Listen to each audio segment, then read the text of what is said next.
Avis vascular centre మన దేశంలోనే the best varicose vein hospital. Welcome to I dream. నేను మీ సంగీత. భర్తను చంపి వంటగదిలో పాతిపెట్టిన భార్య 1 ఇయర్ తర్వాత ఈ కేసుని చాలా చాకచక్యంగా పోలీసులు ఛేదించడం జరిగింది. ఒక్కసారి మనం ఈ కేసు వివరాలు కనుక చూసినట్లయితే గుజరాత్లోని అహ్మదాబాద్లో ఈ సంఘటన చోటు చేసుకుంది.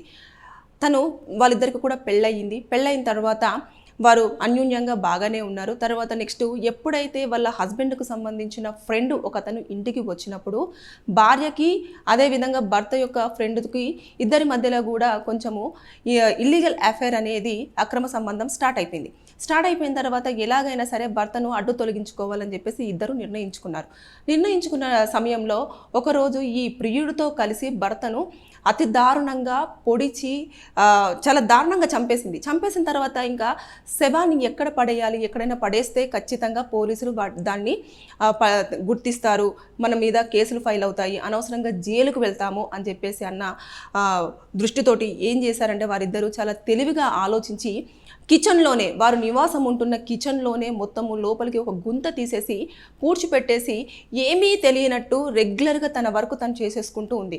హస్బెండ్ కనిపించట్లేదు అని చెప్పేసి అటు హస్బెండ్ తరపున ఉన్న ఫ్యామిలీ మెంబర్స్కు చెప్పడము, వాళ్ళు వెళ్ళి మిస్సింగ్ కేసు పెట్టడము, ఇలాంటివన్నీ కూడా చోటు చేసుకున్నాయి. అయితే ఎందుకో ఈవిడ యొక్క ప్రవర్తన అనేది చాలా డిఫరెంట్గా ఉంది. హస్బెండ్ కనిపించట్లేదు అంటే కనీసం అయ్యో మరి భర్త ఎక్కడికి వెళ్ళాడు, ఏం చేస్తున్నాడు అన్న ఏమీ కూడా పట్టించుకోకుండా తన లైఫ్ తను హ్యాపీగా లీడ్ చేస్తూ వస్తుంది, హ్యాపీగా ఉంటుంది, మంచిగా రెడీ అవుతుంది అని చెప్పేసి కుటుంబ సభ్యులు ఈమె మీద కొంచెం అనుమానం అనేది వ్యక్తం చేయడం జరిగింది. చేసిన తర్వాత పోలీసులు ఈవిడ పైన ఒక నిఘాను పెట్టడం చేసిన తర్వాత ఈవిడ పదే కూడా ఎవరైతే తన భర్త ఫ్రెండ్ ఎవరైతే ఉన్నారో అతనితో కలవడం కానివ్వండి, మాట్లాడడం, అదేవిధంగా తన యొక్క ఫోన్ నెంబర్ని తీసేసుకొని మొత్తం కాల్ డేటా అంతా కూడా వాళ్ళు చెక్ చేయడం జరిగింది. చెక్ చేసిన తర్వాత అప్పుడు ఏం ఏమైందంటే వాళ్ళ భర్తతో మాట్లాడిన కాల్స్ కంటే కూడా ఈ వ్యక్తితో మాట్లాడిన కాల్సే ఎక్కువగా ఉండడం జరిగింది. కాబట్టి వీళ్ళందరూ కూడా దాని మీద ఎప్పటికప్పుడు కూడా 3 బృందాలుగా కూడా పోలీసులు డివైడ్ అయిపోయి ఎటు పోలీసులు అటు నుంచి ఎంక్వైరీ అనేది ఇన్వెస్టిగేషన్ స్టార్ట్ చేసి పడేశారు. ఇంకా వాళ్ళంతా చేస్తూ ఉన్నారు. ఇట్లా సంవత్సరం నుంచి కూడా వాళ్ళు ఎక్కడ దొరుకుతారు అంటే వీళ్ళని పట్టుకున్నా కూడా వీళ్ళు ఎక్కడ శవాన్ని మాయం చేశారు, ఎలా చంపారు అనేది కూడా వారి నోటి నుంచెల్లే తెలుసుకోవాలి అని చెప్పేసి అన్న ఉద్దేశంతో ఏం చేశారు అంటే ఒకానొక టైంలో ఆవిడని ఇంట్లోకి వచ్చేసి ఆరా తీయడము, అదేవిధంగా ఇల్లంతా వెతుకుతూ ఉంటే ఆవిడ అనుమానంగా ఎక్కడైతే కిచెన్ ఉందో అందులో ఏమీ లేదు, అక్కడ ఓన్లీ వంటలు అవే చేసుకుంటాము అని చెప్పేసి చెప్పడం, ఇలాంటివన్నీ చేసిన తర్వాత వారు అక్కడికి వెళ్ళి చూస్తే అక్కడ ఏదో కొత్తగా ఫ్లోర్ వేసినట్టుగా కనిపించడము, ఇదంతా చూసిన తర్వాత అప్పుడు అక్కడ తవ్వితే అతని బాడీ అనేది దొరకడం జరిగింది. అంటే ఇది చూస్తే మీకు దృశ్యం మూవీ గుర్తొచ్చుంటుంది కదా, సేమ్ అలాగే చంపారు, మంచిగా పాతి పెట్టారు, ఏమీ తెలియనట్టు వారి అక్రమ సంబంధాన్ని కంటిన్యూ చేస్తూ వస్తూ ఉన్నారు. అంటే ఇలాంటి సంఘటనలు ఎంత దారుణంగా చోటు చేసుకుంటున్నాయంటే ఒక తోడుంటాను, నిన్ను కలకాలము మంచిగా చూసుకుంటాను, ఏ లోటు లేకుండా అని చెప్పేసి నమ్మి వచ్చిన భాగస్వామి కంటే కూడా ఎవరో ఒక 5 నిమిషాల హ్యాపీనెస్ ఇస్తాను అని చెప్పేసి అన్న వ్యక్తికి ఇచ్చినంత ఇంపార్టెన్స్ జీవితాంతం కలిసి నీతో అడుగులు వేసిన వ్యక్తికి మాత్రము మీరు చాలా అన్యాయం చేస్తూ ఉన్నారు. వాళ్ళ కుటుంబానికి కానివ్వండి, వారికి కానివ్వండి, మీకు నచ్చకపోతే దయచేసి కూర్చొని చెప్పే ప్రయత్నం చేయండి. నాకు నీతో కలిసి ఉండడం ఇష్టం లేదు, నాకు ఇప్పుడు మీ మీదున్న ప్రేమ కంటే కూడా ఈ పర్సన్ మీద ప్రేమ ఎక్కువగా ఉంది, అతను చూపించే కన్సర్న్ కానివ్వండి, అతను చూపించే ప్రేమ కానివ్వండి, అతను ఇచ్చే టైం కానివ్వండి నాకు ఎక్కువగా ఇంపార్టెన్స్ అనిపిస్తుంది,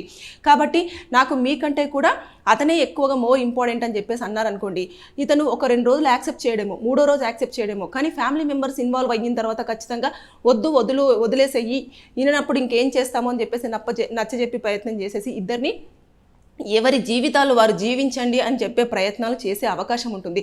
ఇలా అన్యాయంగా ఏమీ తెలియని వ్యక్తి కోసము మిమ్మల్ని నమ్మొచ్చిన భాగస్వామిని చంపేస్తూ ఎక్కడెక్కడో పాతి పెడుతున్నారు, ఎక్కడెక్కడో ముక్కలు చేసి విసిరేస్తున్నారు. ఇవన్నీ ఎందుకు? ఇక్కడ పిల్లలు లేరు కాబట్టి సరిపోయింది. ఒకవేళ పాపో బాబో ఉంటే పరిస్థితులు ఏంటి? ఎవరిని చూసుకుంటారు? వారు వచ్చిందే శారీరక సుఖం కోసం. రేపు ఈరోజు ఆ వ్యక్తికి ఈ అమ్మాయి నచ్చింది కాబట్టి భర్తను చంపడానికి హెల్ప్ చేశాడు, రేపు ఈ అమ్మాయి నచ్చకపోతే ఈ అమ్మాయిని వేరే అమ్మాయి కోసం ఈ అమ్మాయిని చంపేసినా కూడా ఆశ్చర్యపోనవసరం లేదు. ఎందుకంటే వాళ్ళు ఒక్కరితో ఉండేవారైతే ఇంకొకరి భార్యనో ఇంకొకరి భర్తనో ఆశించరు. గుర్తుపెట్టుకోండి. కాబట్టి దయచేసి ఇలాంటి సంఘటనలు చోటు చేసుకునేటప్పుడు ఆలోచించండి. ఇక్కడ మర్డర్ కేసు వాళ్ళ మీద అట్రాక్ట్ అవ్వడం జరుగుతుంది.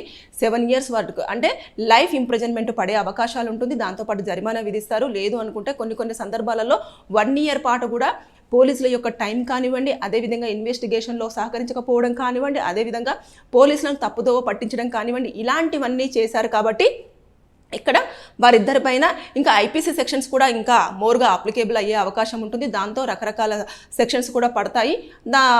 కేసు కూడా ఉంటుంది. కొన్ని సందర్భాలలో వీళ్ళిద్దరు చేసిన పనులకు కూడా డెత్ పెనాల్టీని కూడా విధించే అవకాశాలు కూడా ఈ కేసులో చూసే అవకాశం ఉంటుంది.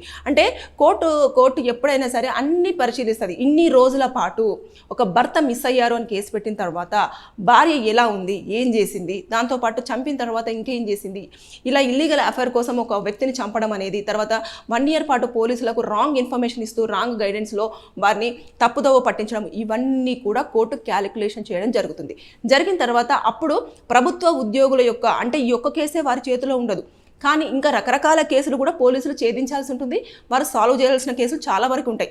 ఈ ఒక్క కేసు కోసము 1 year పాటు వారి టైం అంతా పెట్టారు. కాబట్టి ఇక్కడ ఐపీసీ సెక్షన్స్ కూడా అప్లికేబుల్ అవుతాయి. 2 years నుంచి 3 years వరకు కూడా జైలు శిక్ష పడే అవకాశం ఉంటుంది. దాంతోపాటు జరిమానా విధించే అవకాశాలు కూడా ఉంటాయి. సో ఇవన్నీ రకాలుగా కూడా ఇప్పుడు ఈ కేసులో కూడా అన్ని పూర్వపరాలు పరిశీలిస్తారు. వారు అదుపులోకి ఉన్నారు కాబట్టి పోయిన తర్వాత లైఫ్ ఇంప్రిజన్మెంట్ కానివ్వండి, డెత్ పెనాల్టీ కానివ్వండి కంపల్సరీగా కోర్టు విధించే అవకాశం ఉంటుంది. Thank you.